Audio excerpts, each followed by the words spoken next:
Assalamualaikum warahmatullahi wabarakatuh. Kami dari kelompok Tatumplang yang akan menjelaskan mengenai aplikasi yang kami buat, yaitu kalkulator ilmiah.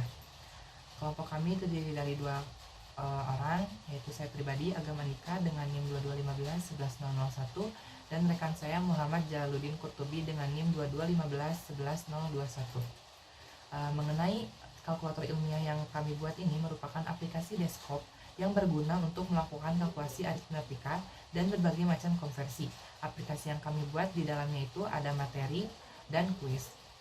Baik, selanjutnya yaitu mengenai fitur-fitur kalkulator ilmiah.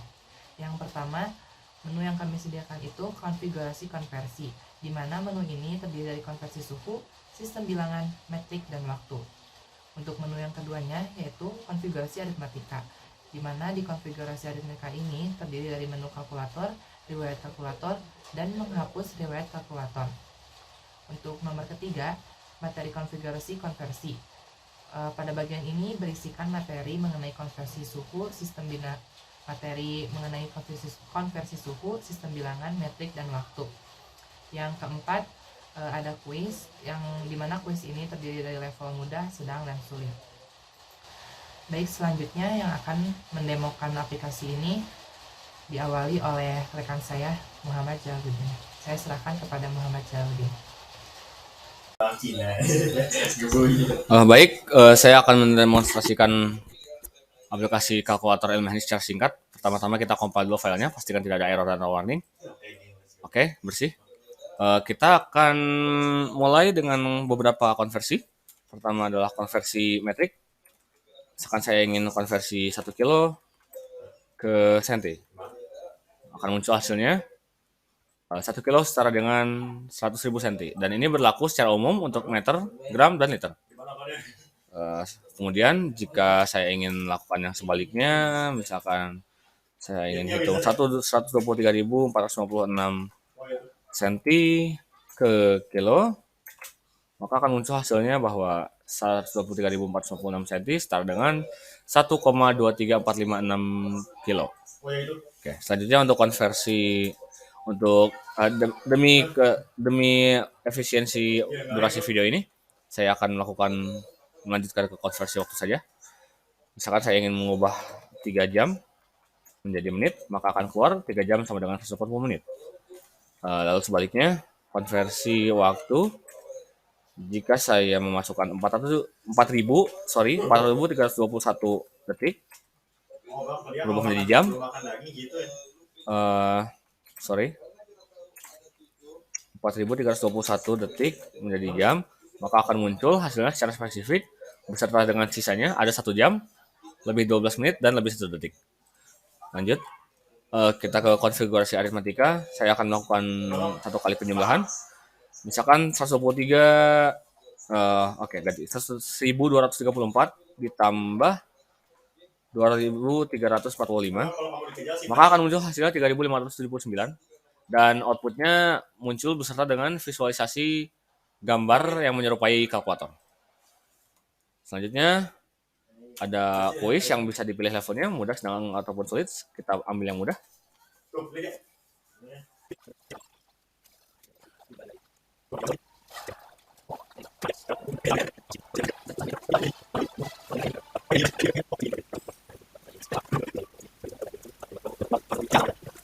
Baik, setelah selesai akan muncul output berupa hasil dari kuis yang sudah dijalankan.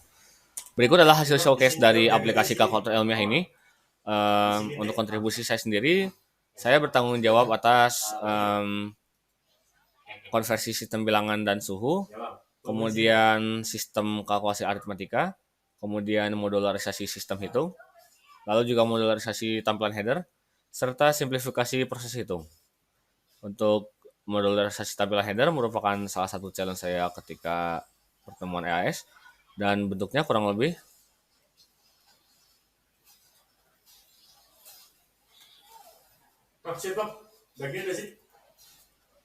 seperti ini.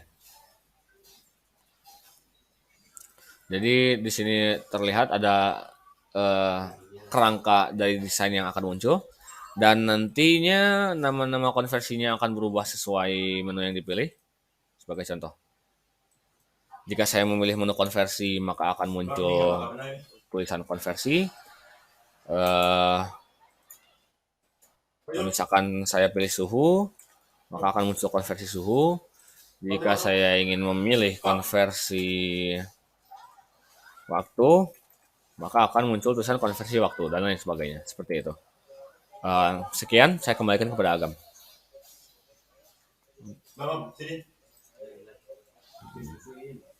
Baik, di sini saya akan menjelaskan mengenai kontribusi saya dalam membuat tugas besar kalkulator ilmiah ini. Yang pertama, saya telah membuat void header yang berisikan tampilan awal pada kalkulator ilmiah ini. Selanjutnya, pada bagian menunya saya membuat pada bagian konfigurasi konversi pada konversi metrik dan konversi waktu. Pada bagian kalkulator saya membuat tampilan kalkulator itu sendiri, yaitu visualisasi dari kalkulator dengan tampilan sebagai berikut. Baik, selanjutnya saya membuat pada bagian menu nomor 3 dan nomor 4, yaitu materi konfigurasi konversi dan materi quiz. Untuk selanjutnya saya berkontribusi pada bagian menu nomor keempat, di mana saya membuat 30 soal yang terdiri dari soal mudah, sedang, dan sulit. Setiap soal mudah, sedang, dan sulit ini saya membuat opsi dari mulai A, B, C, dan D. Dari setiap pertanyaan ini ada jawabannya. Kemudian saya juga membuat header atau tampilan dari pertanyaan. Kemudian saya juga membuat keterangan waktu yang tersisanya berapa lagi. Saya membuat keterangan pilihan jawabannya itu apa, dan juga keterangan benar atau salah. Saya juga membuat void loading bar, di mana pada loading bar ini setiap ada loading pasti ada pergantian warna yang tadinya warna hitam menjadi warna putih.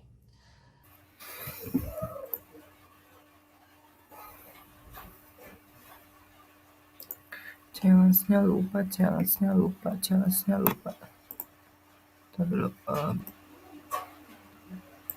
Baik, selanjutnya di sini saya akan menjelaskan mengenai challenge yang telah diberikan.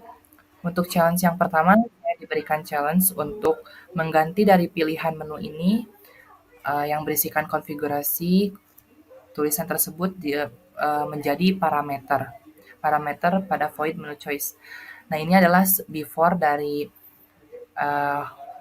tampilan yang telah saya buat, dan kemudian setelah saya menyelesaikan challenge ini menjadi parameternya menambah 4, yaitu ada parameter char nomor 1 hingga nomor 4. Untuk printf-nya di sini saya menggunakan %s dan memanggil variabelnya yaitu nomor 1. Kemudian %s ini sama seperti char namun berbentuk array. Di sini saya menggunakan char array dengan maksimal 30 kata. Baik, di sini saya akan menjelaskan mengenai operasi file digunakan pada operasi yang mana saja. Yang pertama, di sini saya menjelaskan mengenai operasi riwayat. Riwayat ini disimpan pada bagian menu, pada menu riwayat kalkulator pada bagian nomor 2, yaitu mengenai kalkulator aritmatika. Kemudian pada void riwayat ini kami menggunakan operasi file fgets, di mana artinya adalah akan membaca file teks yang bertipe string. Lalu fgets ini tuh ada kolerasinya dengan fungsi fopen yang berada pada parameter yang kedua. Parameter yang kedua yang digunakan pada void riwayat ini adalah A+, di mana artinya itu untuk membuka file dengan operasi yang dapat dilakukannya yaitu perekaman dan pembacaan. Jika file yang sudah ada, maka isinya itu tidak akan terhapus. Terima kasih, mohon maaf apabila ada kesalahan dalam kelompok kami dalam menyampaikan informasinya. Wassalamualaikum warahmatullahi wabarakatuh.